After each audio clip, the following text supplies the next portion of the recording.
I am I am embarrassed for both of us. I, you got one? Okay. Yeah. So so um last evening, for those of you unfaithful people that did not come, uh,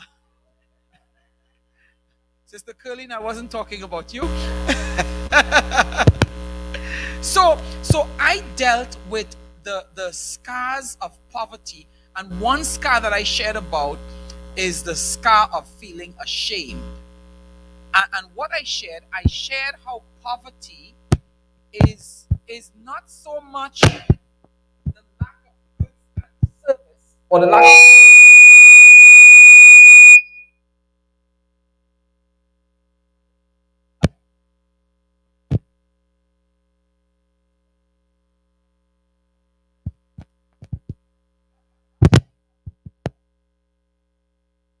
I think there you go. There you go.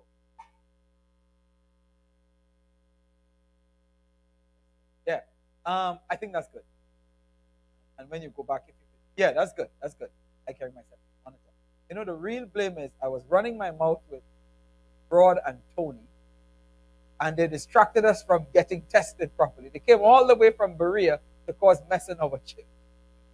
But we love them. We love them. I don't want you guys to know that. We love you. So I dealt with the scars of poverty, and my whole notion, family, is that a lot of our financial or bad financial decisions doesn't come from the fact that we're not intelligent or we downright stupid. Or bad financial decisions a lot of times come from being emotionally hurt. Come from, I gave the example of growing up with outdoor toilets. Growing up with outdoor toilets, and then all of a sudden, when I'm 7 now, that's a long time, right? When I'm 7, I get into somebody's house and they have indoor toilets, and I'm shocked. I'm like, technology would blow your mind. Press that button and it flushes. Water just comes from a tank. Like, wow, we don't have that in our outdoor toilet. Now, I said, it would have been fine. It would have been fine, Brother Roper, if they just said, well, it's no different. It's like, somebody short, somebody tall. It's just different. But they said, this means poor. And immediately, poor did not just mean you lack indoor toilets. Poor meant you were a nobody, you were inferior, you were less than. That's what poor meant. So I was scarred. So then, what do you think I did when I got credit cards? What do you think I did? Hello? Put it on the visa. Put it on the visa. Yeah, I spent money that I didn't have to please people that didn't even like me, right? Because I needed to cover my shame. You see? So it's know that my shame is spending. It's not that I'm dumb. I know getting in debt doesn't make sense. I know I'm gonna see hell to repay this thing. I know it's keeping me living paycheck to paycheck. But the pain of the shame, the pain of that shame, I don't want the trigger of how I felt like total garbage when I was 7. I felt invisible because I have outdoor toilets and I'm poor. Whatever it took, right? And so I shared different ways in which, so pride is how we cover the shame. We want to be looked at as important, as special. Some people will buy an expensive car just so that people could say, wow. Now, dude, would wow pay the car note? You know what I mean? But no, because shame is so painful.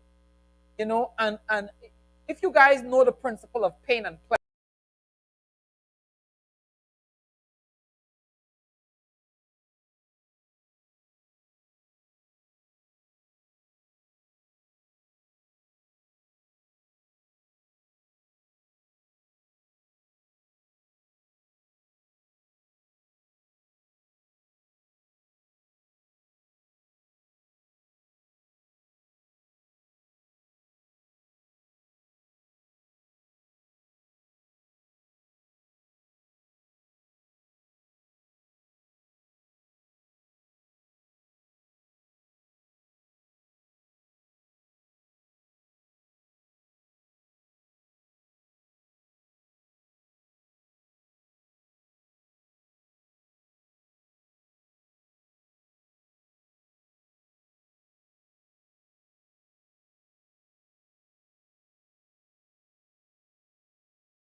not, because your fear is if they only get to know me, they would reject me. Who wants that? So you cover up. You talk in a certain way, you dress in a certain way, you drive a certain way, just to be somebody you're not. You pose so that they could like the poser. And so often, when I lived my posing life, I kept waking up and asking, will the real Dexter Thomas please stand? You know? But what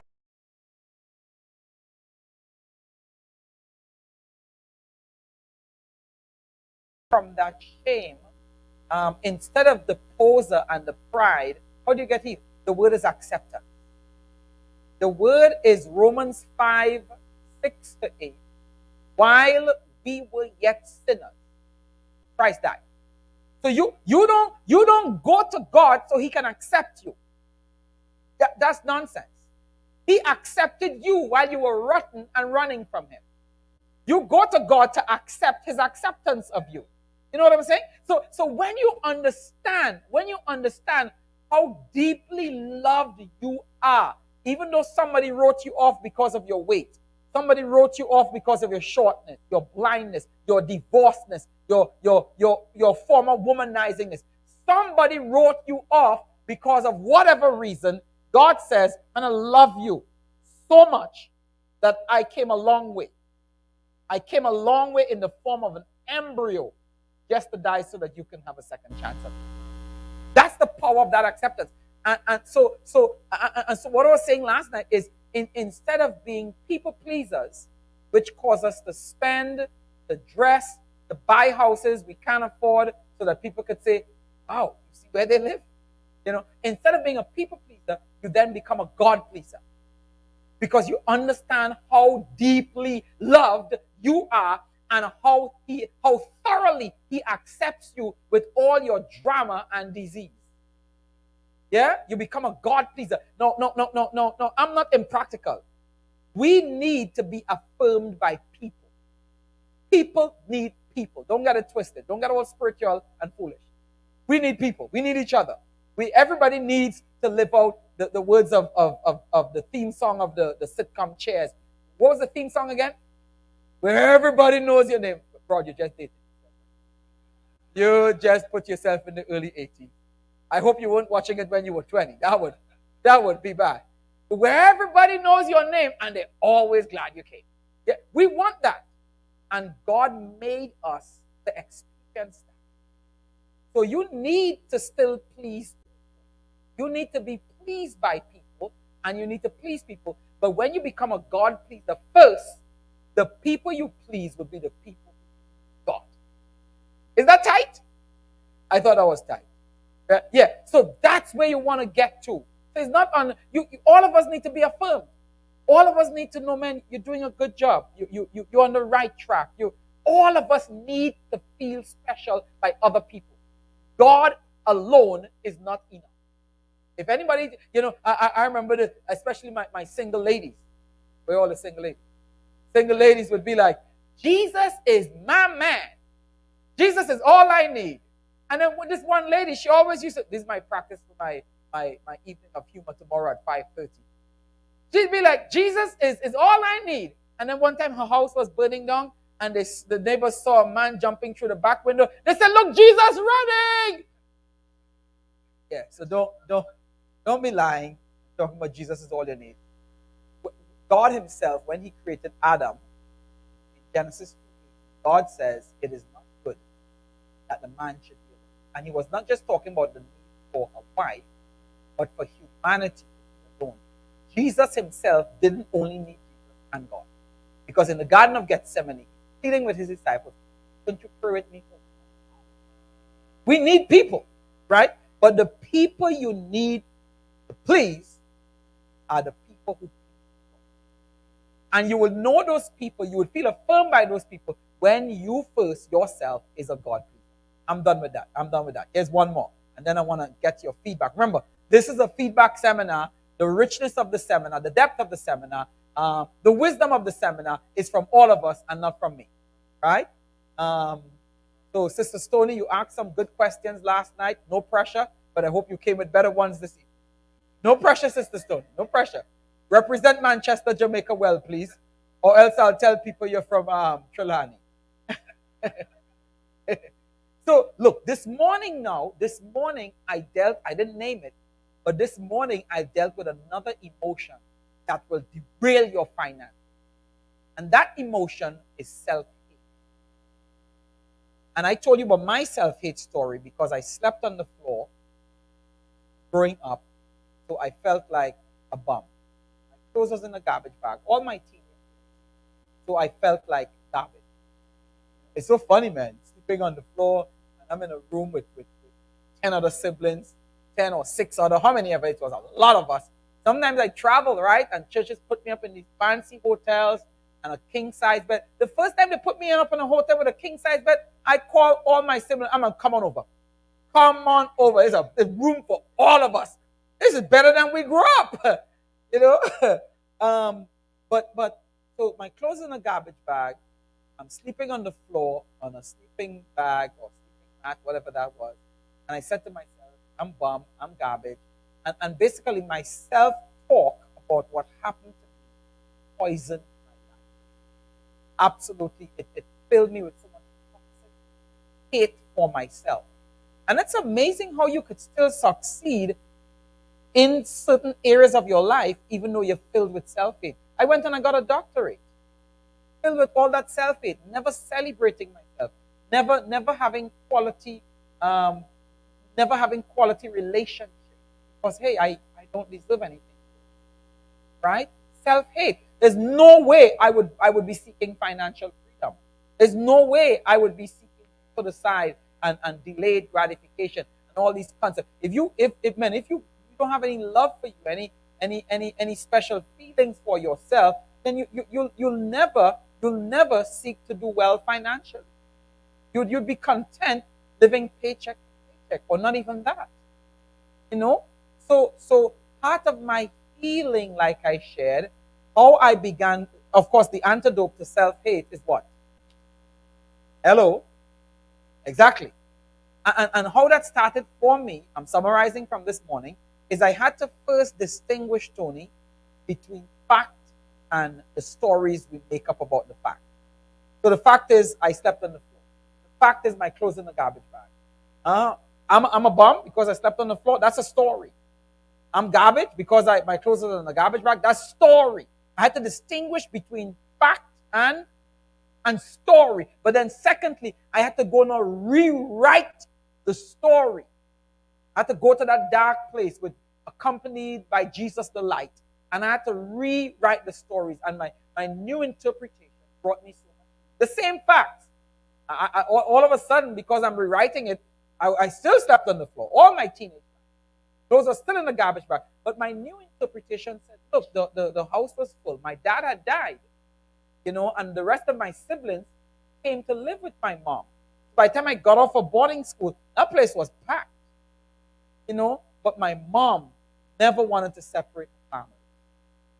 And my sisters, they raised me to be tough and independent and fearless. So instead of seeing the sleeping on the floor and clothes in the garbage bag as me being a nobody and a nothing, now I see those as symbols of love. I see those as symbols of empowerment. My life wouldn't be as dynamic as it is hadn't I had the gift of being raised and growing up with my sister. What a blessing, right? So now, because I understand how loved I am, now I could treat myself.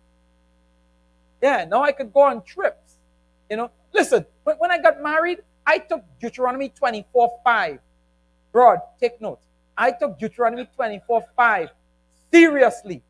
It talks about going on a year for honeymoon. I'm like, Jesus, that's one of your commands. And I'm going to be obedient. We went on 20 trips in that 1 year. 20 trips in that 1 year. I was milking that Bible passage. Every time a church called me to pray, wait, London, bring me on. Keep me for 2 weeks though. France, here we comes. Milk the trip. Because all of a sudden, I deserve it. I deserve it. And it's amazing. Because I deserve it, I don't allow myself to be trapped in debt. We were able to accumulate like $1.5 million in property with no debt. No debt. Because all of a sudden I'm worth it. Worth it. I belong. I belong. I'm special. I'm God's child. I'm not his you know yeah, I'm his child. And so self love began reversing the toxic, negative, diabolical emotions of self-hate that crippled my life. All right, I'm going to take a break before I go on to something. I want your feedback. If you weren't here, you got the summary for free. And if you were here, probably something else jumped in your mind and you're like, hey, I didn't think about that. So, okay, talk with me, family. What you got? What's in your heart? What's in your spirit? What spoke to you from what I just shared? Sister Sandra. Hey, with the Lucian husband. Good for you, girl. You would have been better off with a Trini husband. But you know what? Maybe. You got... Joke. Sandra, don't start stuff this hour. Don't start stuff. There won't be any. It's 7 hours. We'll behave ourselves. But you said that you deserve it. How do you get to a place where you're not getting big-headed about what you deserve? So you go from self-love to arrogance. How do you prevent the arrogant part? Right. Wow. Good question. Good question. You prevent the arrogant part by understanding. Here's a principle I shared last night. We were talking about how we cover our shame by status. Somebody would spend $20,000 extra on a car because it has Benz or Tesla on it. Not because of the low mileage or the horsepower or the comfort of it or the durability, just for the name. When you live like that, you are following somebody other than Jesus. Just be straightforward with you. You are hurting your life. But no. So my principle is you buy things for their usefulness and not for their status. Right? I'm coming, Sandra. I'm coming. Let me just clarify too. I also said last night that you don't judge people that have a name, brand, anything, because you don't know why they got it. That's not your business. I'm talking about you and your own motive. Somebody may have gotten a deal. Somebody may be really like a Benz because of its durability. They're not buying it to bling or floss. The blinging thing, the Bible condemns it. Buying stuff for status, buying stuff to get a name. In fact, Genesis 11, God scattered the entire human race. Why? Because they were building the tower so they can build a name for themselves. You follow me? So anytime you buy stuff for status, I'm trying to be sensible and practical. If you buy something and it happens to have a brand name, but you didn't care about the brand name for show, you cared about the brand name because of its durability, that's sensible. But if you bought it for the brand name so that somebody could say, oh, girl, look at you, Gucci. Wow. You're setting yourself up. You're not living the will of Jesus. Right? So even though I treat myself within principles. I don't buy for uselessness. That's one, Sandra. Secondly, I treat myself based on what I like. Now, a lot of people treat themselves based on what people tell them is fun. You treat and that's the difference with self-love and just following a crowd and people. Right? Like, I am not good at sightseeing. I don't enjoy sightseeing. You guys are shocked. I could tell. I could see your facial expression. You're like, what? Why wouldn't you of all people enjoy sightseeing? Y'all are just funny. All right? So I don't care about sightseeing. I want experiences. When I go to Hilo, Hawaii, I stayed on a farm. I ate all the macadamia nuts. You know what I mean? I want experiences. I walk and I experience the lava volcano. I mean, not with it boiling over, you know what I mean? But I want experiences. When I went to Oahu, I went on the submarine. I'm like, yeah, I've never been on a submarine before. In Lodi, California, broad, one guy took me skydiving for my birthday. Now you all know I could skydive because don't see danger. What's the problem? Why are you afraid? You know, but they made you look at this little video right before you skydive, and the video is an ambulance slowly picking up the remains of some idiot that didn't pull their parachute on time. And after you look at the video, they make you sign this little waiver. It simply means, fool, if you die, it's all on you. But Mr. Deck still went up 13,000 feet in the air, right? And they told me, jump. Guess what I did? I jumped. And as soon as I jumped out of that plane, the first thought that crossed my mind wasn't, Lord, protect me or save me. It was, who the hell in the world talked me in this mess? Who did this? I was, listen, you just dropping into thin air for 10,000 feet, belly to earth. But when they pull that parachute and you start flying, I'm like, Jesus. Yeah. Yeah. So, Sandra, I treat myself with what I like. That's what I do. Because here why it's important to treat yourself, Sandra. If you don't find ways to treat yourself, you are going to be communicating to your inner being, to your soul, that you don't deserve.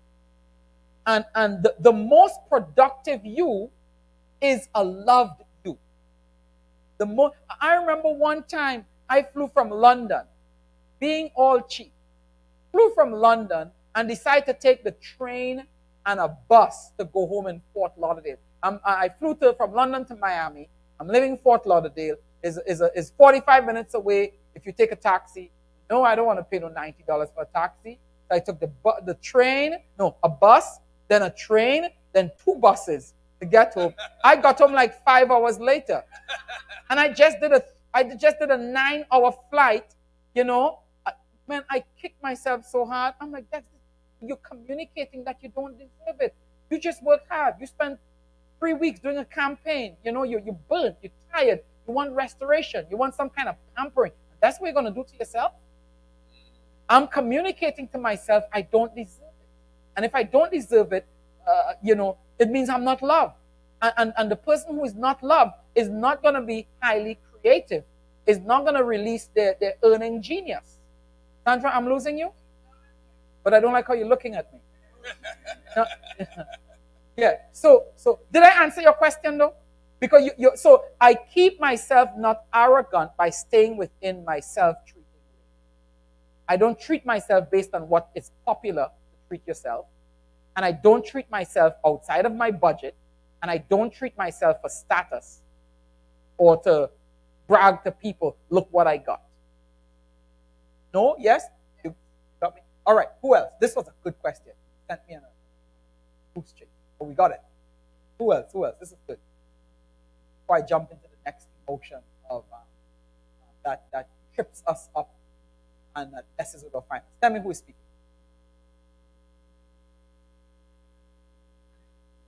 Hi, my name is Kathleen. Kathleen. Yes. So my question was about when you said that you took the train and the bus and you know, so it's like you were being frugal, right? You were being kind of like, no. What were you being? Cheap. Cheap. That's different. You can't beat on yourself in the name of frugality. Go ahead, sorry. Okay. We could talk about that some more, but go ahead. Okay, so so my question was about more so too like being like frugal versus being cheap, and if that is also like a limitation on God, like you believing what God has for you and putting limits on it, or could see that as, you know, that kind of like, oh well, maybe like anxiety as well.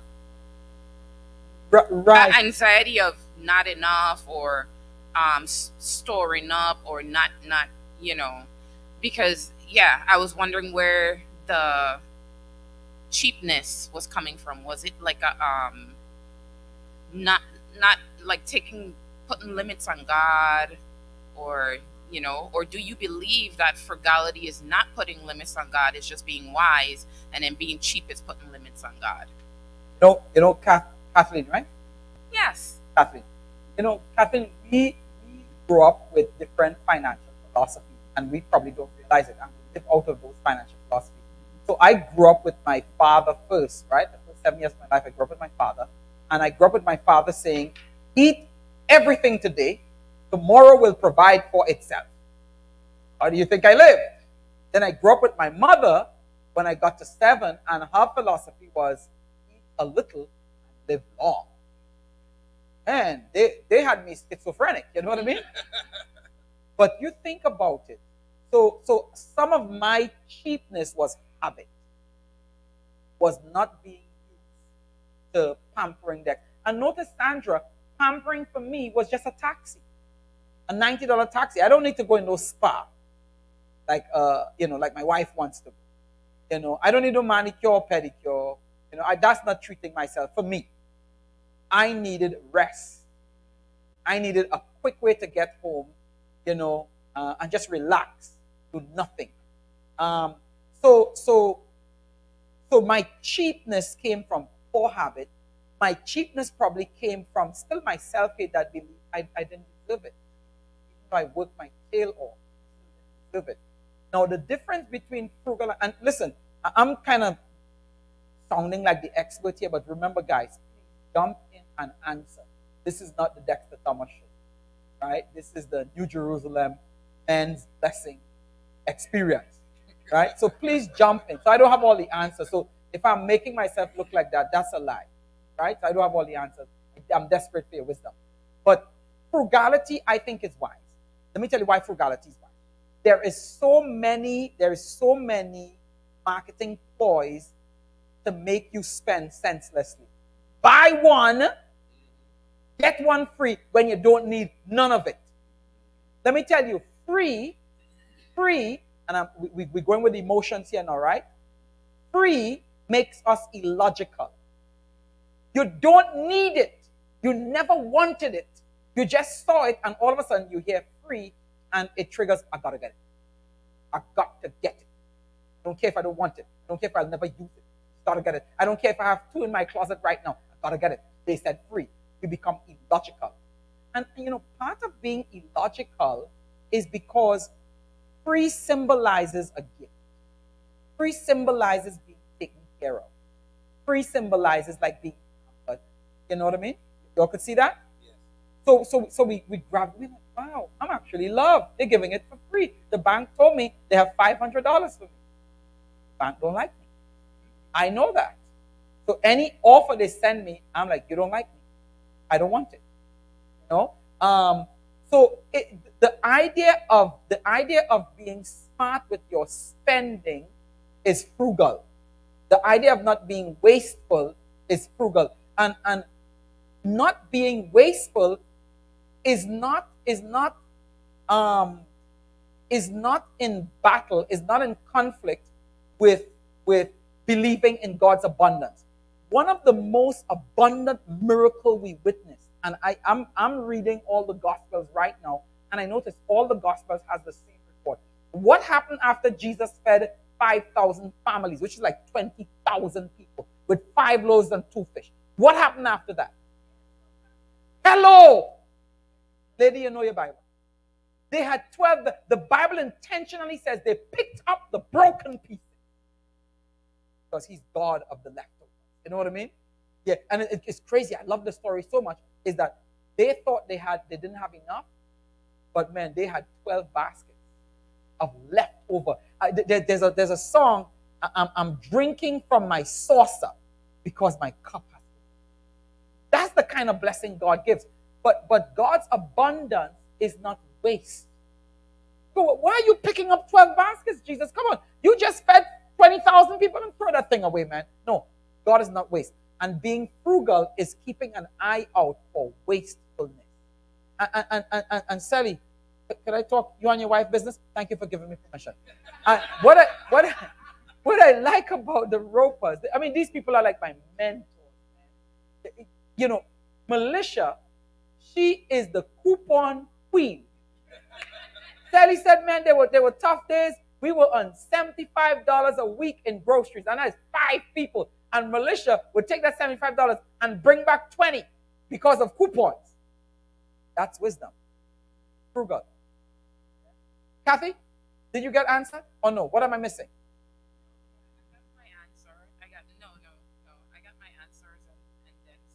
Kathy, you sure? Yes, I'm sure. Kathy, when is the last? I know you. I'm sorry. When is the last time you lied to somebody? A minute ago. Kathy, you're the best. No.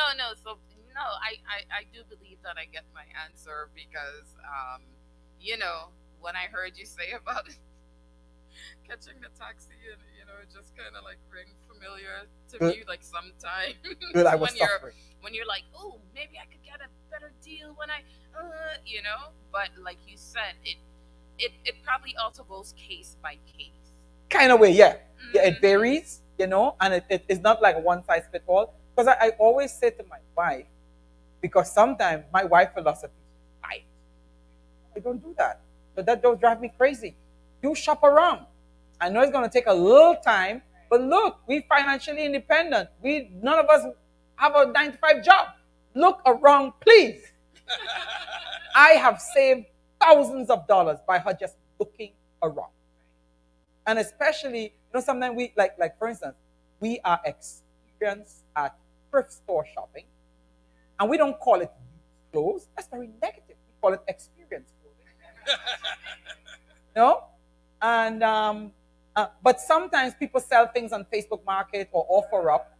And I said, Liz, you gotta just check on Amazon. How much is it? The same price. They must be crazy. Why would you pay $50 for it used and you could get it for $53 brand new? Look around. My thing is always be conscious. Always be and well, I don't want to go into anchors, but yeah. Thank you, Kathy. Who else? Anybody else? Please bring it on. This is rich. That's it? Look at me like that. Okay, so let me move to the next one. We have one. Oh, sorry, I didn't see you going with the mic. Wasn't paying attention. All right, Dexter, it's Curly. Y'all don't know, but there's only one tree. Okay, I'm kind of piggybacking on Sandra about the arrogance. And as I see it, I'm not supposed to look at what you have, right? If you feel that you have gotten so much and you become arrogant, that's between you and God. I'm not supposed to look at that. I'm supposed to look at where God placed me and what He has given to me. The next thing again, we looked at being frugal.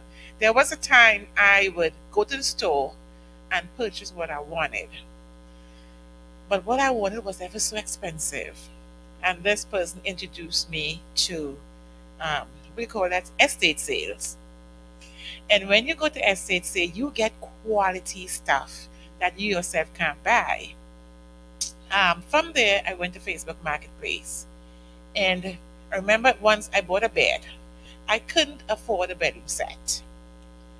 Facebook Marketplace gave me that $1 million bedroom set. And each piece would be, way less, as you said, way less than what you would pay for in the store. So you look around, you shop around, and you choose exactly what you want. And not what you feel you want, but what you want. God has blessed you with a place to go and get the things that you want. Don't deny yourself. Exactly. Wow. Sandra, you see why I should marry a Trini? You see? See how wise Trini people are?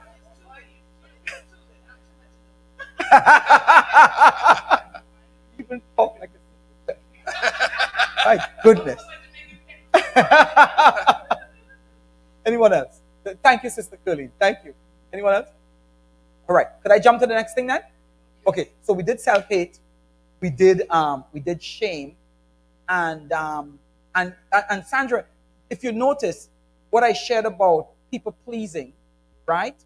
If you are treating yourself to people please, that's where arrogance, that's a breeding ground for arrogance. Because now it's comparing, right? You now mind you, let me just make it clear. Because I'm going back and forth and I'm giving different answers for the same thing. I'm almost contradicting myself because I don't want you to leave this place thinking that it's one size fits all. That's lazy thing, to be honest with you. If life was like that, there's no silver bullets, right? So a lot of these things you have to really practice it, walk it out. Like Kathy was saying, it differs from moment to moment. Like for instance, I remember calling after my sister had that big talk with me about, my sleeping on the floor may have crippled me. That's why I don't want to celebrate my graduation. Um, and I came across the idea of treating myself. I didn't even know where to start. I'm like, well, what do I do? What do I like? I didn't even know what I like. And so I called her. She's like my best friend. So I said, Susie, what do I like? She said, well, you like playing dominoes, and you like traveling, and you like new experiences and meeting people. So I'm writing down what I like from her. But you have to start somewhere. And sometimes, even though I tell you don't compare, but sometimes you may have to try out things that your friends are doing to see if it fits you. Where you're gonna mess yourself up it is if it doesn't fit you and you're still doing it because you want to fit in. You all follow me? Yeah. All right. So let's move to the next thing. So I want to briefly talk about fear, false expectations, appearing fear, financial fear. I'm going to mix this up with anxiety because I'm not a psychologist. Dr. Lashley would have helped me better. I'm going to mix it up with anxiety because I don't have good definitions that I'm going to work with. You're going to work with me. So recently, my wife went to a store, and I'm always looking for death traps, and they trigger me. Buy one get one free, I run. The airline rewards, Bank of America rewards program. Let me just say this, by the way. If you are not good at managing money, you're going to hate me for this. You shouldn't have credit cards. You should not. It's a trap and it's a plan of the enemy for your life. Sorry about that. But it's for real. You should not have it. Because it is a setup to keep you in debt for the rest of your life. You'll never become financial. Never. And you will always feel burdened. That's why Jesus said in with the sower and the seed that falls among the thorns is the word. The seed is the word. So that you hear the word, but because your heart is filled with worry, that's finance, it chokes the word. As powerful and life-changing as God's word is, your worry is going to stop it from bearing fruit in your life. That's what consumer debt does. You getting in debt to look good. That's what consumer debt does. You pay for that with the rest of your life sometimes. Oh, I'm straying. That y'all just got me mad. The good debt, Sally, is business debt. That's another story. And I could do a study on this for you guys one time, but I don't think the Bible condemns business debt. That's just my honest theological opinion. It badly condemns consumer debt. Anyhow, that's a different story. So my wife goes to shop, and she sees this Berenstain Bears. That's my daughter's favorite show. And she saw this thing has limited offer. That's a death trap. And anyhow, she gets carried away and she pays $70. The regular one is probably $10. You know how I'm feeling. You know how I'm tripping, right? And then, but this is where fear comes in. I started to say, what if she does that every day? That's 30 by 70. That's $2,100. And then for the year, oh my goodness, that is $24,000, $25,200. Liz, we are broke. In 10 years, it's $250,000. That's what fear does. With fear, you begin to catastrophize. You begin to take a simple thing and you blow it out of proportion. And you know the physical manifestation of fear, how you feel in your chest, you feel in your stomach. You know how fear feels. But fear is alive, right? And so we do real estate, right? So I've bought a lot of houses. Like you heard me talking last night. I had 3 houses in Georgia and how many houses in Florida.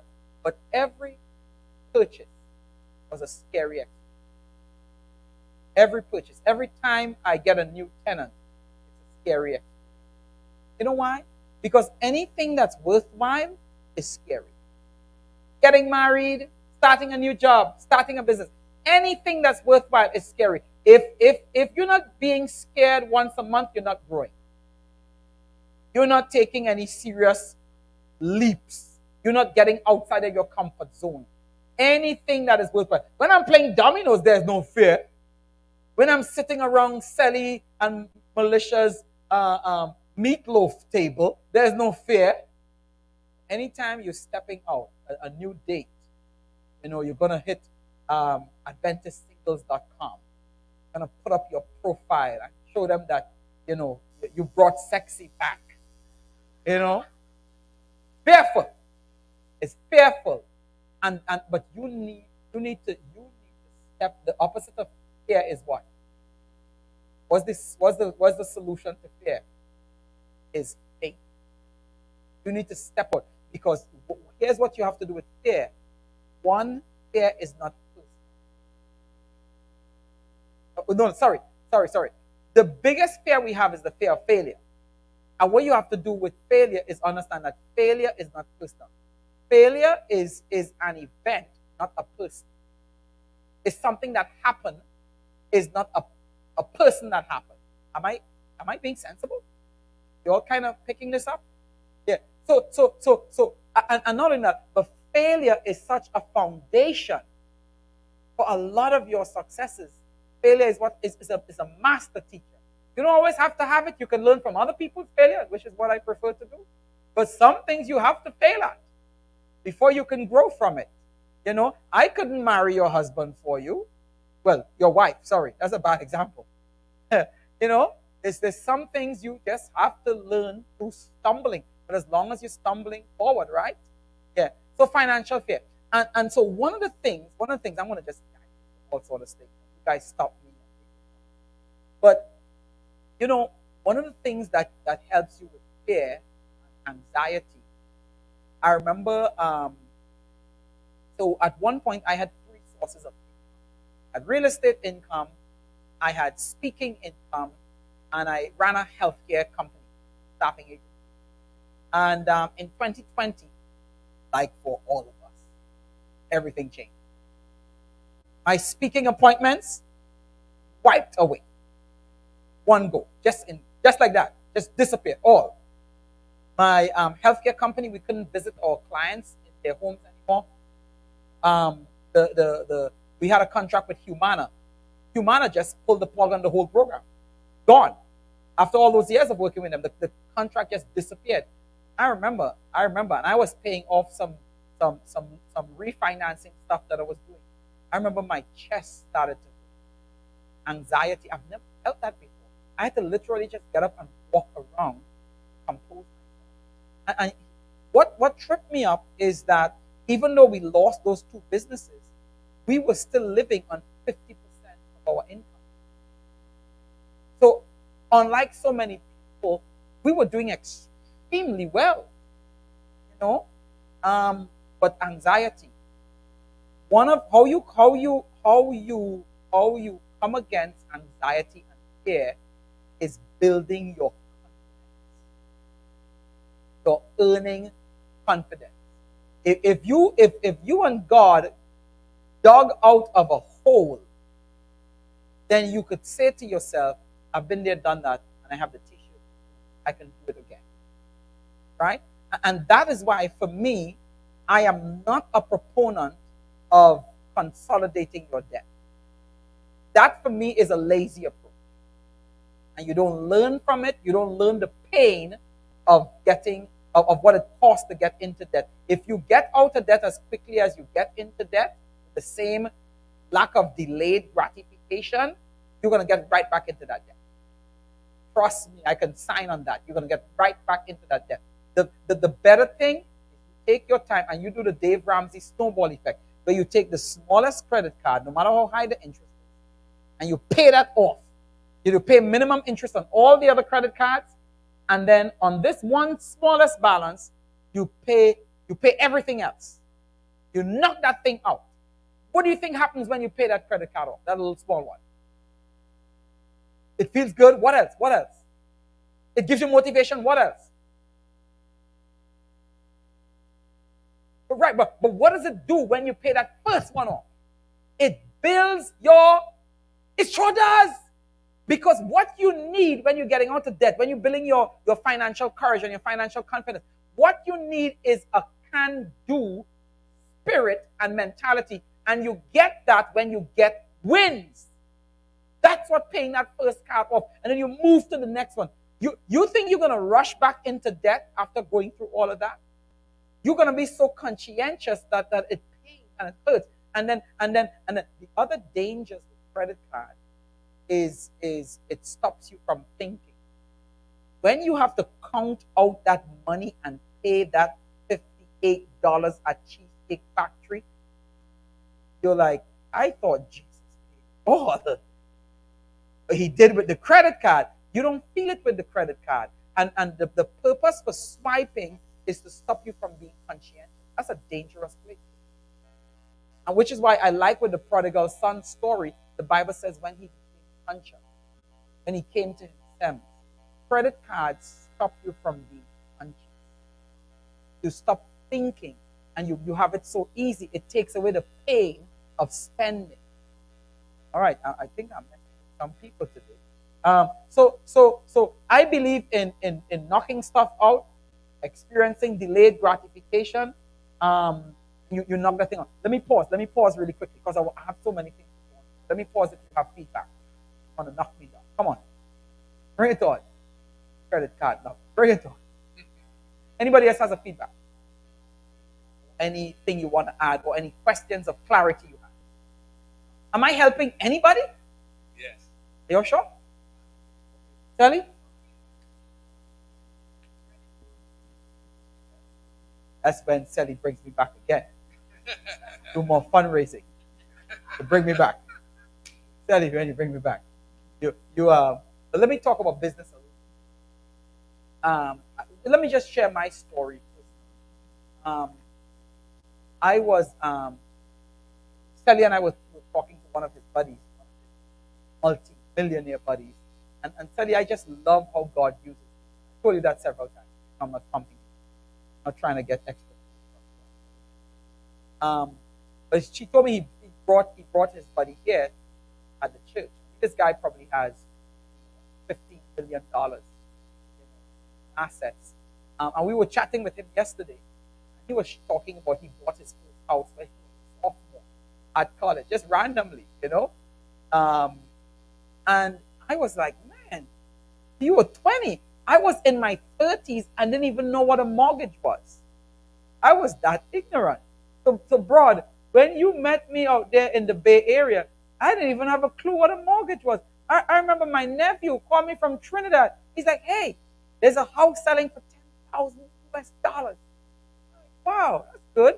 So then there's a realtor in my Sabbath school class. He said, hey, how do people buy houses? He said, oh, it's real simple. You just go to the bank and they approve you for a mortgage and they buy the house for you. Like, you're lying. Really? Yeah, you just have 10%, and I had started saving money then. I went to the bank and they told me you could get $150,000. I'm like, stop it. $150,000 for my $15,000? And so I bought my first house, and something strange happened after I bought the house. I was living there for like a week and a half, and then I realized in my little area, in my little community, there were a lot of churches and a lot of liquor stores. Bad sign, number one. Secondly, there was no supermarkets, no banks, no post office, no dry cleaner, but a lot of drug dealing at the corner. I was in the hood. And then one of my members, my mom does interior dining, so she sent me some drapes. One of my members came, put up the drapes for me. And he's like, Pastor, because we just redid the house, hardwood floor. He's like, Pastor, I love this house. Why don't you rent me? I'm like, the Lord spoke through. Move in next week, brother. Let me just give me 3 days to move my stuff out. So I moved out my stuff, and then I started renting here to the church. And talk about God's timing. Just being in the right place at the right time. Favor really happens to people when they step out by faith. And so I rented for like a year, but I didn't want to rent. I wanted to buy. Saved. Then I bought a condo right next to the church.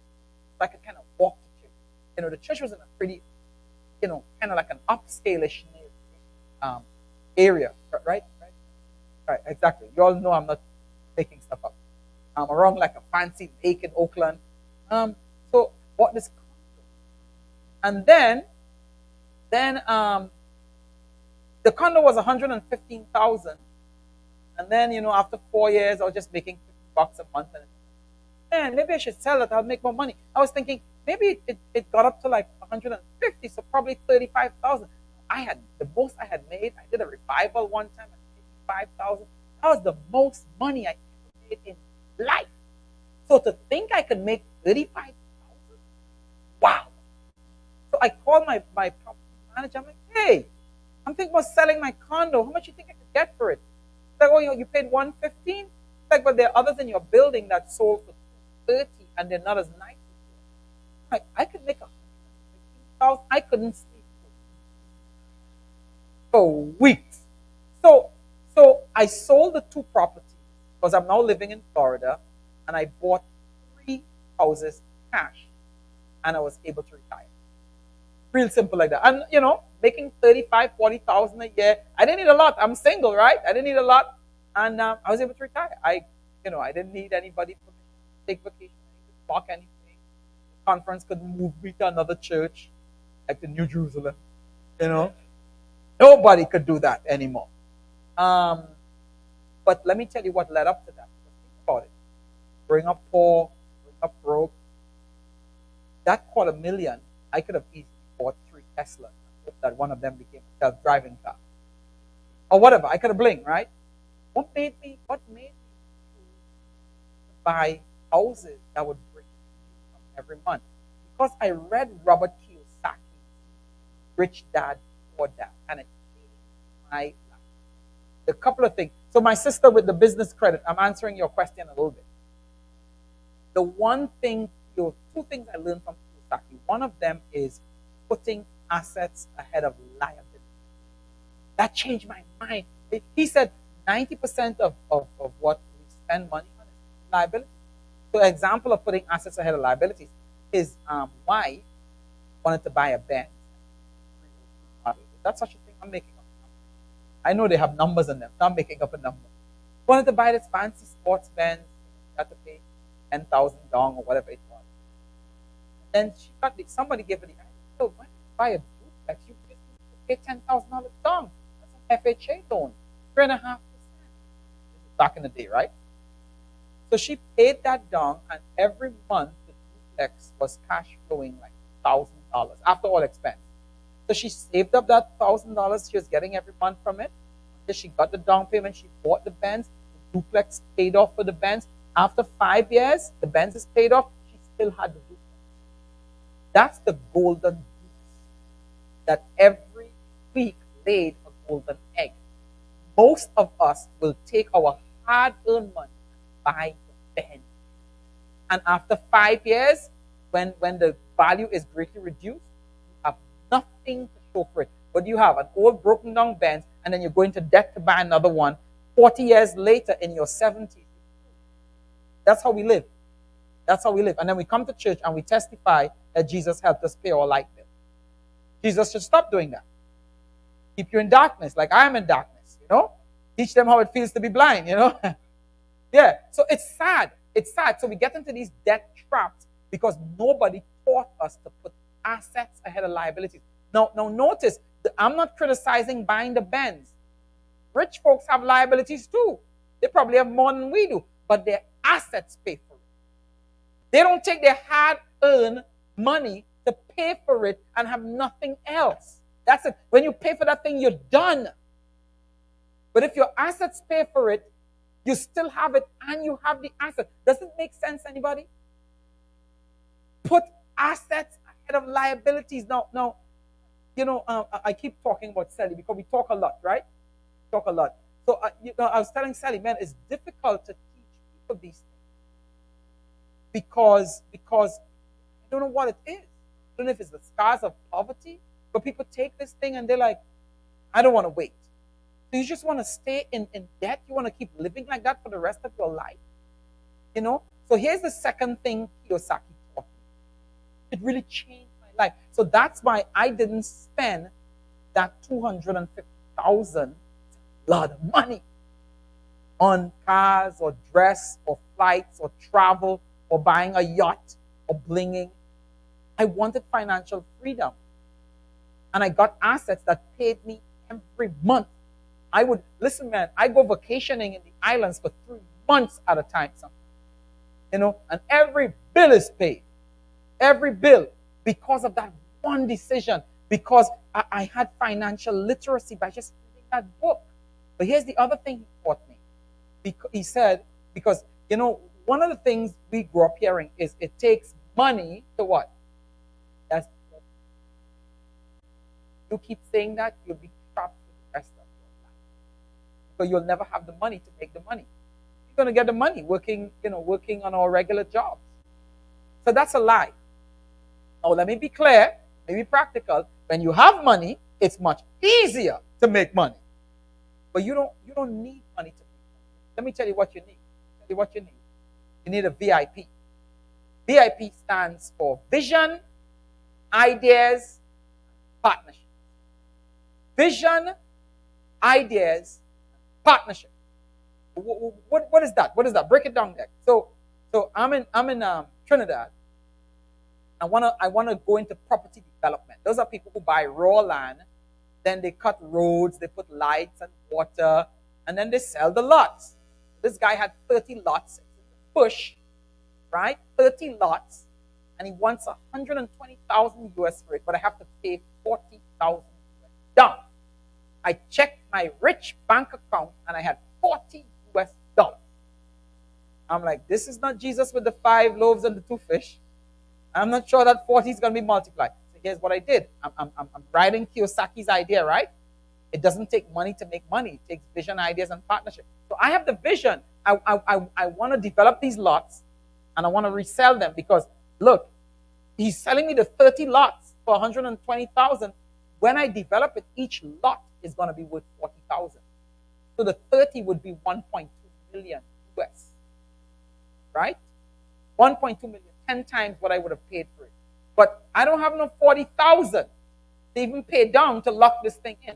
Here's what I did. I called up some of my close friends and my family. I said, look, guys, I'm going to make a deal of a lifetime. Not buy one, get one free. Better than that. I said, I'm going to sell you a lot in the bush, not even on my name as yet, for $8,000. They know it's going to be 40,000 when I develop it. $8,000, and I'm only selling 5. They got that money in a week. 5 by 8 is how much again? How much money did I have to come up with? Hello. And you know what I did? The next 5 lots I sold, it was just more money. And then I took some of the money and I cleared the land, created the road, and then it kept increasing, right? Not a dime. Not a dime. So it don't take money. Now, of course, it took more patience. I had to wait. I had to call all these people. I had to find people who trusted me, who liked me, and people who actually had money, right? Yeah. So, but it doesn't take money to make money. It takes vision. I had the vision to do the land, develop the land. I had the idea of how it should get done, and then I had the partnership. You think about someone like me that's blind, buying property. I need partnership. There's no way someone like me should have any kind of success in any real estate. The houses I've bought, I know this is gonna shock you. I've never even seen them. We bought a house. We bought a house last year in a little city. It has 900 people. You all should look this up. It's a real place. If you want to come on vacation, come visit with us. We're gonna put it up. It's called Point Roberts, Washington. My wife is from Vancouver. She wanted to be a little close to home.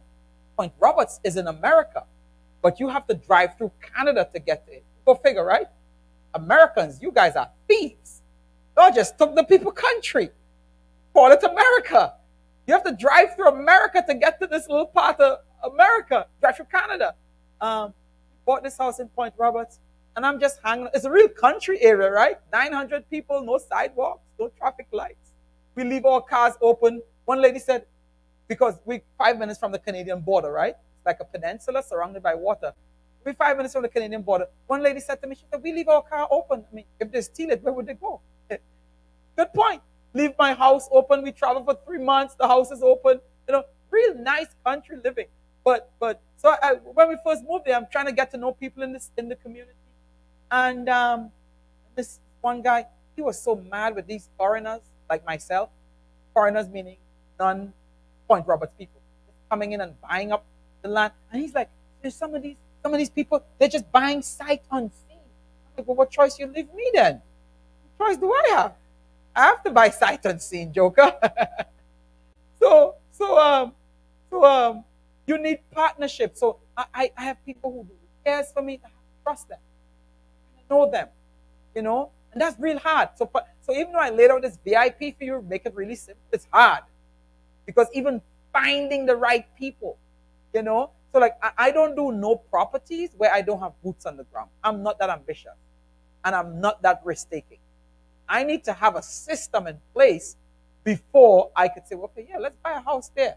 I have to know somebody who knows somebody. I have to be familiar with the churches around. So I bought those 3 houses in Atlanta because every other week I used to preach here when I we drive up from Oakwood. Preach here every other week. So I got to know people from Shiloh, like Sister Carlina and Sister Darlene, So I had connections, in the city, and they gave me other connections, right? Okay, let me quit. Let me pause so you could give you a chance to respond. I shared with you about fears, and now I talked about putting assets ahead of liability and then creating assets from nothing. Hey, one other thing before I go on, before I take it, because we're going to wrap up in a few. You guys still with me? Anybody sleeping? What is nice with a blind? If you could sleep, you would never be bothered. Never. He will not feel insulted or embarrassed, But you talk about doing assets from liability. I mean, creating. The third thing Kiyosaki taught me, is figure out ways to create assets from I found out. So all you need sometimes, you need the best investment for us, people who look like me, grow up poor, your best investment is not stocks, is not bonds, it's financial literacy. Seriously. You just need the concepts and doors would start opening. It's your focus. You get a new focus when you have financial literacy. He talked about creating assets from nothing. Really? Well, you do that. And then I discovered, because this idea in my head now, our union where I was pastoring, they gave out $500,000 every year to different churches that came up with creative ways to do evangelism. I am an evangelist at heart. So I just started writing grants. I know nothing about grant writing. And every year I would get paid $15,000 just to come up with clever ideas to do evangelism. Just like that. Assets from nothing. I take that $15,000, pay down on a house. Pay down on a house. Assets from nothing. And I'm sure you could figure out creative ways to earn money from nothing. You could rent your garage, your attic space. You could even hook up with other friends and say, here, I'll rent your garage for you. You could create assets from nothing. Vision, ideas. What's the third one again? Partnership. Kathy, good. Vision, ideas, and questions, response, feedback. Tell me where I'm not scratching where you. I don't need no mic. Oh yeah, yeah. Okay, so I understand the fear thing, but sometimes the fear comes from the way you grew up with money, and it's hard to break the cycle in your mind to go from the fearful way of money that you hold on to it, or I'll talk for myself. Either I hold on to every dime with everything that I have, or I buy when I have it in my hand, so that because I know that there's going to be another point where I don't have it. Like, this is the constant cycle from when I was a child. Either you have and you hold, or you fearful that you're going to lose, so you spend. Like, you're never in a comfortable, this is where I am with money. It's always back from when you're a kid. Your dad had money because he was working. Then he didn't have money when he wasn't working. Then he had money working, and so you are like, okay, when we have it, we hold on to it. And when he's working, like, all right, let's buy everything, because again, the time is going to come when you lose back again. So how do you change that mindset? I listen to Ramsey and Seti and all those guys, but in my mind, I still haven't made the click on how to change my behavior so that I can get to the next level. Sandra, Mm. I am going to buy your ticket and all of my finances. You asked the best questions ever, ever, never. I'm impressed. I got this. I got this for you. I got this for you. Because I suffer from something similar. My own is a little different. My financial fear, when you don't have money, when you get money, you become uncomfortable with money. And it creates anxiety. And anything that creates anxiety, what do? Exactly. You get rid of it. Right? So anytime I would get money, I would just be uncomfortable and I just try to just spend it all out. And what has helped me to grow from that is getting used to having money. That's why I tell people you have to have an emergency fund. You have to slowly build that thing. Hustle for the first $1,000, then keep bringing it. You want to get comfortable having money around, so that it doesn't make you uncomfortable. I'm talking emotions, right? How to stop your brokenness from being broke. Because if money is uncomfortable for you, you'll blow it. You'll give it away. You'll waste it. You'll do day trading. Throw it away. Sorry for you day traders. I don't mean to mess with you right there. You'll do cryptocurrency. You know, so you need to get used to money. And I tell people, even if you're paying off your credit card, do still please save it. Because you need, emotionally, you have to get comfortable having money around. Right? So how do I address that fear that Sandra is talking about? Sandy, you feel the fear and you do it. So what protects you against these emotional roller coasters and the scars of poverty and the poor thinking that we have around money is principles of success. And one principle of success is, if, like, for instance, we're talking about, spending it out of fear because it may not be, right? It's such a blessing that you have identified it. Now that you identify it, you just need to have tripwires that says, I'm not going to do it. I'm not going to touch it. Or like, I like what some people do. Some people who have spending problems, they put stuff in their Amazon shopping cart and they're like, I'm going to buy this in 24 hours. I'm going to buy this in 24 hours. You know why? Because they are uprooting impulsivity from their system because it got them in trouble, brokenness. So put tripwires in place that would stop you from acting in that moment. That's what you need. You need tripwires. And so don't be eager. Don't force the feeling out. The feeling is the feeling, right? So don't try to kill the feeling. Just get principles around your action. Losing you, son? Somewhat? Or you're processing? Okay. That's a nice way to say good. Okay. Broad. For me, it sounded like the emotion is like one thing, and then like you're compartmentalizing almost that emotion. It's there, but then you're doing something logical, like with the action. Like it's despite I feel this, I acknowledge it. This is how I'm feeling, but I'm gonna do this. This is what I'm doing. This is the plan. I'm gonna stick to it. I'm feeling this. You acknowledge it. You don't run from it or deny it. You acknowledge. Okay, yeah, this is how I feel, but this is what I'm gonna do. So it's that's how I'm like digesting what you just said. Is that a correct way to digest it, or is that not enough of a tripwire? No, you nailed it. Because let me tell you, maturity. There's a difference between growing old and growing up. A lot of people grow old just by a process of the calendar changing. That doesn't mean they have grown up, right? Growing up is learning to put principles ahead of feelings. That's what growing up is, and you kind of nailed it.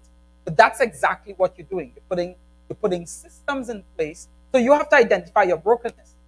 and then you put systems in place so that like for instance, I'm always looking at some investment. Okay, like just this week alone, let me tell you no, forget this week. Just on Thursday, we were looking at property. And here's the property I looked at. I looked at an airport. I looked at a fourplex with six commercial properties on the beach. I looked at a church because we're looking for investment, right? Something to keep bringing residual income. Now, I have simple tools to assess. I'm not always right. So one of the things I ask myself, because I get excited because I'm like an excitement junkie. I just want to do stuff. That's a good deal. So one of the things I have these like list of things. I have this grid, this list of questions that I have to answer. And no matter how much I like the thing, no matter how good the deal is, if it doesn't fit these criteria, I sadly have to walk away. No matter how my heart feels about it. So like let's talk about the airport. Man, it would look good on my resume to tell people I own an airport. You talk about covering shame? There's no shame anymore. I would be full of pride. I own an airport. I don't mind I can't see to fly. I own an airport. None of your business. But then buying the airport is buying a different kind of a business that I have zero expertise in. Buying an airport means I will need a team of friends that could actually run an airport. I don't have that. So what do I do with the airport purchase? Scratch it. I love to own an airport, broad man. You could fly into the airport with your Cessna. You know what I mean? Sorry, I'm not going to own the airport. Right? So that's how so there's a grid, Sandy, so that I allow my actions to be governed by the rules that I create over opportunity as opposed to how I feel. If I did whatever I felt, what you? Somebody else. I just please grab the mic. Please. I want to hear your one. No, excellent question, because a lot of times we don't really address that. There's that old saying of, money is burning a hole in my pocket, that Yes. kind of thing. Yes. So, but the sister here mentioned it, and Dex mentioned it. I'm sorry, Pastor Thomas mentioned it as well. Put a handle on the name. Put a handle. Yes. No, but it's like you have to readjust your mind and play games with yourself. Yes. You have to play games to say, I am now 30, I'm now 25, I'm now 50, I'm now 70, whatever it is, and I only have $500 in the bank. And it's not about shame in that way, but you play a motivational game to say, no. So in 6 months, I want to have another 500. I want to have another 1,000. Because the joy of, as you said, and I know that well, I remember those feelings, right? Where if you grow up in situations where you don't have, then when you do have, you try to buy everything you think you want, and you go back to not having. So it becomes a vicious cycle. So until you reassess and say, okay, how often will I keep doing this cycle? Right. I now want to create a cycle that never ends. And the cycle that never ends is when you have cash that never ends. Go on. And that's when you then say, okay, so I would have, now that I have whatever, 1,000 as an example, right? Instead of me buying the thing I just want, and then I know in 6 months I'm going to be broke again, let me put the 1,000 away and keep accumulating. So then in 3 years, it's delayed gratification. Because in 3 years, you get to buy the things that you wanted so badly. You could buy it 10 times over if you wanted, but you realize, I don't really need it. Exactly. I don't really need it. So your mindset changes. Like, sadly, I don't want to take over, but No, I have conversations with people who love to travel, as an example. And I'll watch them work for an entire year. They'll go to Europe. They'll go to Paris. They'll go wherever. They'll do an all-inclusive situation. They'll spend the money. They'll spend $7,000 on the trip and come back and their bank account is zero. And then they work an entire year again and do the same thing again. But it happens, right? It happens all the time. And it always just confused me to say, how would you do that? So you're starting from zero every single time. Versus if you still put the $7,000 away, you delayed it even 2 years. I'm not telling you not to travel, okay. But if you delayed it even 2 years, 3 years, You've now got $21,000 in a quote travel budget. Wow. So when you do go and spend the 5, the 7, the 6, whatever that year, you come back and you're not starting from scratch. So now you're ahead of the game. So it's about the delayed gratification and playing the game with yourself about how much you can accumulate, not for greed, but to live in a better situation so you're not always feeling underwater. Wow. Are you one of the big time preachers at Berea?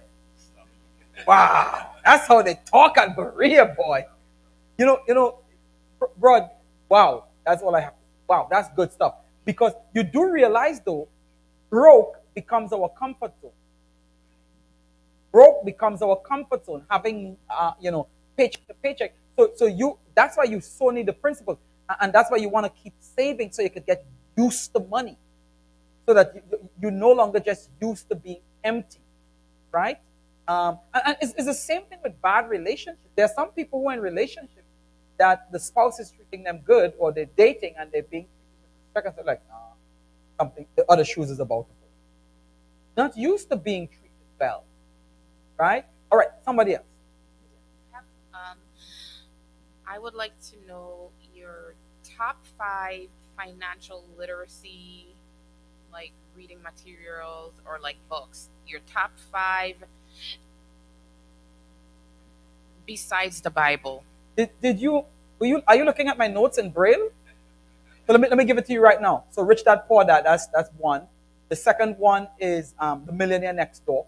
And I like The Millionaire Next Door because it redefines what a millionaire is. I think a millionaire is bling, and so on and so forth. You know what I mean? We got about a couple of years ago, we just zoomed past a million. I'm like, that what it feels to be a millionaire? I still feel the same way. What's the big deal, right? And look at the car we drive in Vancouver, well, Point Roberts. Our car is a 1995 Toyota Corolla with 220,000 miles. And I say to my 4-year-old girl, you're going to drive that at 6. You hear me? You shall. Right? In Florida, we have a 2006 Honda Accord, 166,000. It works.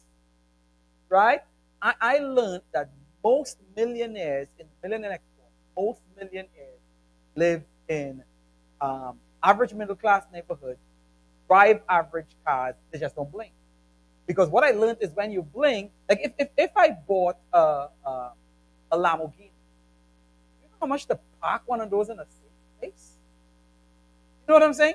I was recently I was looking into buying, so where, like I told you, where I live on the West Coast, surrounded by water. It's pretty wealthy. It's a real interesting thing. The people who can't afford a $600 rent, and there are executives from Hollywood, VPs from Disney living there. There's several wealthy yacht owners. I'm like, when did they become my friend? You know, I mean, I'm in a group with one guy. He's just sharing his regular story. And he said, yeah, I just took a loan for 65 million. And I just have to keep a straight face. Yep, I do that too. You know? Wow, 65 million, brother. So here's what's interesting. Millionaires live like regular people who don't blink because. So I was looking into buying the yacht. Sorry, but I was looking to buying it Airbnb because an Airbnb people like this experience, right?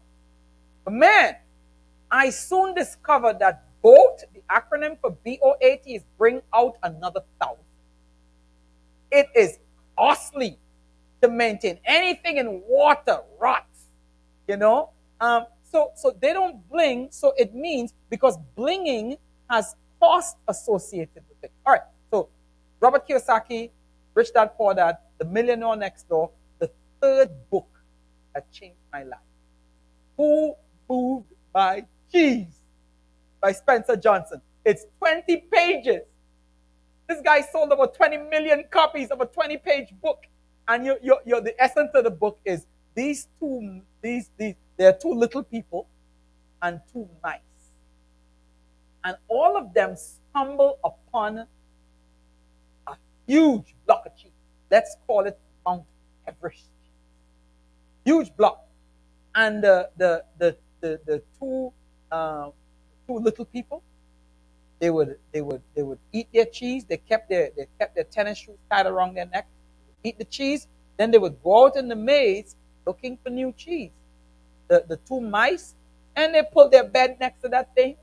They rolled up their VCR and their 80-inch plasma TV, and they just woke up itchy, went back to bed, itchy, Netflix, itchy, you know? But what they didn't know is what? The cheese was going down. And then eventually the cheese disappeared, and they were fat and lazy. And they just they didn't know how to go in the maze. They didn't have the energy. And then they started blaming God. Taking away the cheese. That's my version of the story. But the people, the little people who was constantly hunting for new cheese every day, they found a couple of the power of the book is only constant. Life is never gonna stay the same. And one of the most terrible things about having money in a bank account.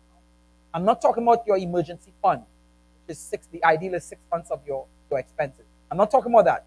Outside of that, you just leaving money in a bank account. That is, listen, every year you're losing 3% because of the growth, something called inflation. So the cost of things today, that money might buy it, but in 5 years, you think about houses.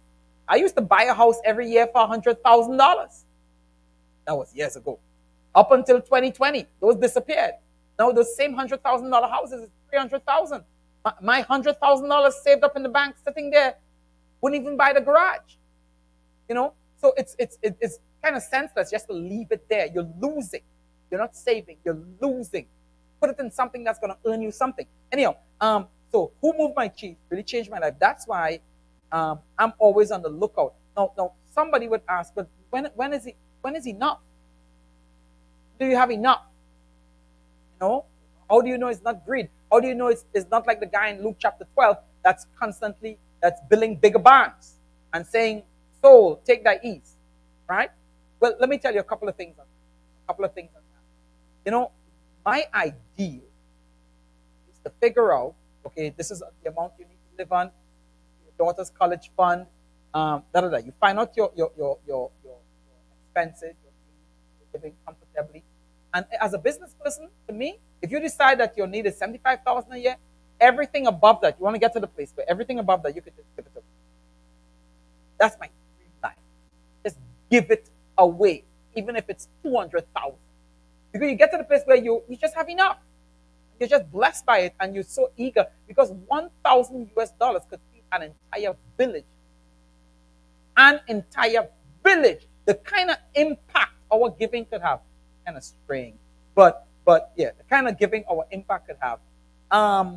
So the reason I am always on the lookout is because things are getting more and more expensive. I'm always trying to keep up. My daughter, who is 4, college is not going to be the price of it.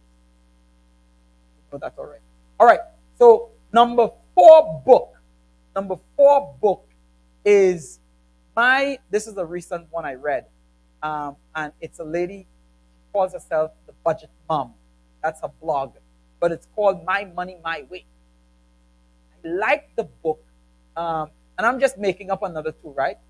Because I can't think about the last 2 books, right?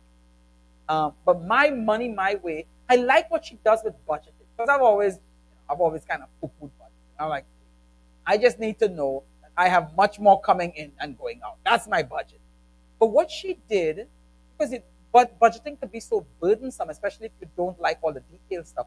But she said, you don't budget to pay your bills. You budget to create the kind of life you want. That's tight, sister girl. I like that. It's not just about your bills. Because if you just think it's about your bills, then you feel bogged down. But if you realize you're budgeting to kind of plan the kind of life you want to create for you and your family, then it makes the process a little more inspiring, right? And here's my last book. The last book is The Psychology of Wealth. This guy makes investing very sensible. I really like what he does. So he said, look, if you're going to be an investor, part of investing is you're going to lose some. Don't worry about your losses or your big wins. worry about your average. As long as your batting average is decent, just do your thing. Right? I'm done. I'm done. Those are my 5. Did that help? Okay, good. All right. Few more. Oh, Sally's own is the richest man in Babylon. I like that too. That really, I like that Sally because it's like who moved my cheek. Kind of, the richest man in Babylon. What it does, it simplifies just profound truth about wealth, right? And I like your question because I was going to share it, but I like your question because we talk about financial literacy. Family, this is how we get our breakthrough. You don't get your breakthrough by quick get rich quick. You know, one of the things that drives me crazy, you guys are gonna hurt me. I'm gone on Monday. Hurt me when I come back. One of the things that drive me crazy about multi-level marketing is no, I think it's a great business model that you could actually pay $500. You could buy into a franchise. A McDonald's franchise is 1.5 million. You know, you could for $500 get that. I'm good with that. What I despise about it is when they sell you an illusion of a quick fix. I hate that because it's a lie. It's a lie and it screws poor people. You know, and it's a real you know, so they have all these fancy, and again, if you're in multi-level marketing, I'm not dissing what you're doing. You stay on your grind, stay on your hustle, but don't lie to people. You need to tell people, look, you can actually make diamond in 6 months, but you got to call 20 to 40 new people a day. You got to do 5 presentations every day because it's a numbers game. You don't give people the impression you just put 2 hours a week and then boom, this is going to happen. I don't want anything that trains me in thinking shortcuts. Now, again, don't find me to be critical if something is working for you. That's why I never got on the crypto bandwagon. It works for some of my friends. I'm not criticizing their process of wealth gathering, but anything that trains me, anything that sells me on quick fixes, it makes me uncomfortable. I don't want my mind to get there. I want my mind to realize that it's going to take effort, that even working smart is still working. You know, that's why I want to train my mind. And you know, that's why some of like the credit card offers, I remember when I first got one of these mileage credit cards, right? Every dollar you spend, you get 2 airline miles. I like to travel. Wow. Then everything I could put on that credit card. I even called my friends. You want to buy anything on a credit card? And then, then I saw help for them to pay me back. But look, you saw what they created? They created a craze where I became illogical about spending. I'm afraid of those things. Even though it would benefit me, I don't want it. If it's going to train my mind badly, my mind being more stable is more valuable to me than any quick wins I could get or any quick fix. That's kind of where I am. On that note.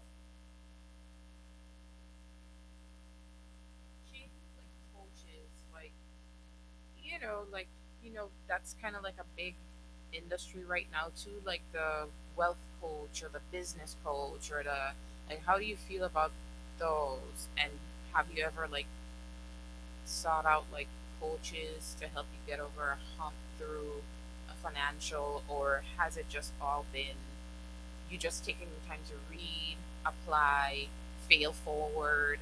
Um, was it that type of journey, or because sometimes you could find like the coaching, some people see it as a quick fix as well. I just want to push through. Or some people look at it as I'm going to learn from someone else's failure. You already did it.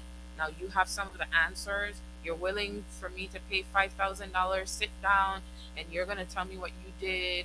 And then I'm just going to do it, rinse, repeat, so I could get the same result. Like, how do you feel about that? And have you ever participated in coaching? And yeah. Oh, so let me tell you, most successful have coaches. Talking about think about the athletes. 90-something% of all athletes have, that's a number. But I know it's a high number. They have coaches. They have coaches because we are not good at keeping ourselves accountable all the time. Secondly, we are not always good at seeing our blind spots. That's why they call blind spots. Thirdly, we are not always good at mapping out a course to move to the next level for ourselves, right? So coaching, I think, is, if you really want to break through and move to the next level, I think it's crucial. However, though, I think it's even more crucial to find the right coach. And so what most coaches do, they'll give you like a free 15-minute session, and you kind of get to feel them out to see if it's kind of working for you. But before you get a coach, you should have a plan. You should have a business plan. Don't just get a coach. If you get a coach to help you create what you haven't thought about before, you're in for hot water. Have a plan. You know, so I've tried coaching people for free, right? And most of it didn't go anywhere. But there is one young man, my nephew, who wanted to start a shoe sole business.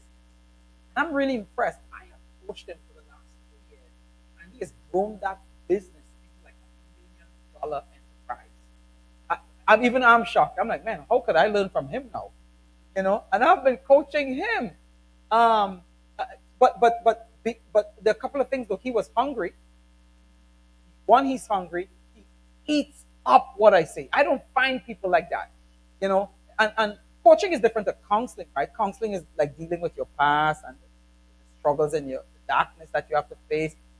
Counseling is more past. Coaching is dealing with your future. Coaching is giving you 5 steps. And I had to make a distinction as a pastor because I'm terrible at counseling. Don't come to me with your marriage problem.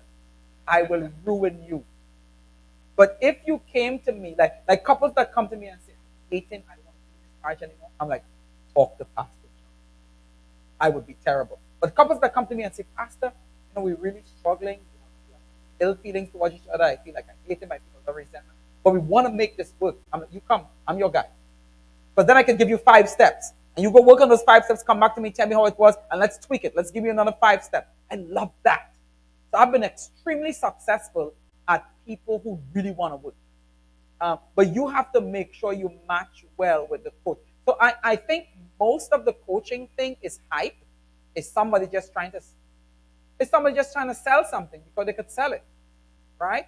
But there's a lot of good quality things in coaching. So what I have done though is I've just been coached by friends that is ahead of the game than I am. And again, of course, a lot of books, right? Because I read a lot. Sometimes I read 10 books a month. I read while I'm flying. I read when I don't drive, so I read while I'm driven. I hope that helps. Anybody else?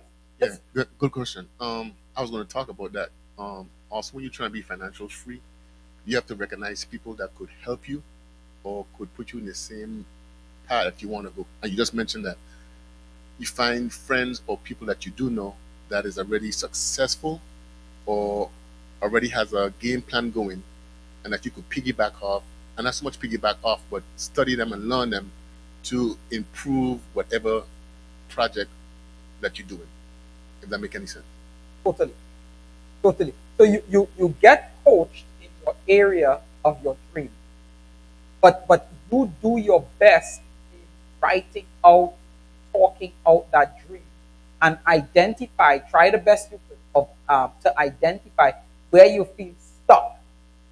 And then so you bring these things to a coach, and then the coach kind of work you through the next step. And there's some guidelines of how you get a good coach. If the two more questions, and then I want to wrap up. Has this been beneficial to you guys? Yeah, praise God. I love this, and I especially love it. It's our people. I just really want us to get great. We don't have to keep saving with our finances. Mm-hmm. We don't have to keep having our feelings ruin our entire life. Mm-hmm. And you know the importance of it. All right, two more questions. All right. So first, one is a comment. I agree with Sally. I started a new business venture. I didn't know anybody who had done this business venture, so I turned to YouTube and found people who are doing it and doing it well. Look at you. And then I just try to adapt from what they did and try to scale it to my size, because now they're bigger. I love it. So you have to scale it and be Love like, okay, it. I'll take bite-sized pieces, and then you tell God, okay, we're going to try this for 3 months. Please help me to figure out how to make this work as I go along. So there've been some bumps in the road, but there's still progress. So I'm failing forward. I never thought about it that way. Love it. When Good. things don't work exactly like you wanted to, but they're still working. But the question is, you were talking about the illogical about credit cards. So I want to know, in your wallet, are you a swiper or do you pull out cash? What helps you when you spend? Are you swiping the debit card or are you holding cash in your hand? So, so what we did, we have fallen off that train. What we did is we tried just having cash, buying with cash. And I know people talk about, well, if you don't have credit cards, how are you going to build your credit score? What do you want to build your credit score for? So you can get into debt? No, no, no. I know, I know. I'm going off course. I do that. Let me go. So your debit card. So you could swipe. So okay, look. I'm not telling you eliminate swiping, right? Sorry if you got that impression. I'm just telling you it's dangerous. If you could find a way to swipe and check your balance regularly, you're good to go. As long as you're conscious, that's the big thing. You don't want anything to make you unconscious, make you unaware. Anything that's doing that for you, not healthy for your growth. That's my big point. One more question. So by the way, what's the name of this seminar again? You guys are going to think this is so coincidental. I actually wrote a book by that name. And I have it available on tell you, I have my table. I have it available on my table back, and it's very inexpensive. And I'm going to sign my autograph for you. Autograph is $2 extra. You know, I mean, come on, a blind man is going to sign. You should pay for that. Yeah, so you want to get that book where I walk you through some of these principles and a lot more. I also have. I did something really clever. I really think that God just put it in my spirit. I have a passion for sharing our message, right? Our Advent message. But I think the way we share our message is very cruel and very harsh. And I wanted to find a way to share our message in a fun way. So I wrote a book called Messy Revival, Funny Stories for a Change, where I use humor to share our doctrines. Sabbath, State of the Dead, Stewardship, Tithe. I use funny stories. So people are learning the Bible and laughing at the same time. That's all. Yeah. So it's called Messy Revival. And then I have a CD called Laughing with a Lid that you probably want to pick up. That's also available for you. Really funny, really, really funny if you don't laugh. Tell everybody. And I have about 3 devotionals. I wrote this devotional. In a lot of my years, reading the Bible has been a boring. I read it to prepare, but like reading it for myself, it was just boring. I'm like, God help a brother. How do you make your word more gripping? So what really changed my life is I started reading the Bible through themes, like practical motivational themes. So like I'm reading the book of Genesis, and the theme I'm using is new beginnings. How do you start over? So I'm going through the book looking at how did Adam start over after he fell? How did Noah start over after disaster? How did Hagar start over after family conflict? And I'm reading the book looking for the start overs. And man, it's just gripping that way. So I came up with 66 different themes that's motivational and practical for every book of the Bible, and I put it in a daily devotional called Discovering Hope in 66 verses. I really shouldn't advertise that because I only have I'm creating scarcity. Did you see that? Did you all see that?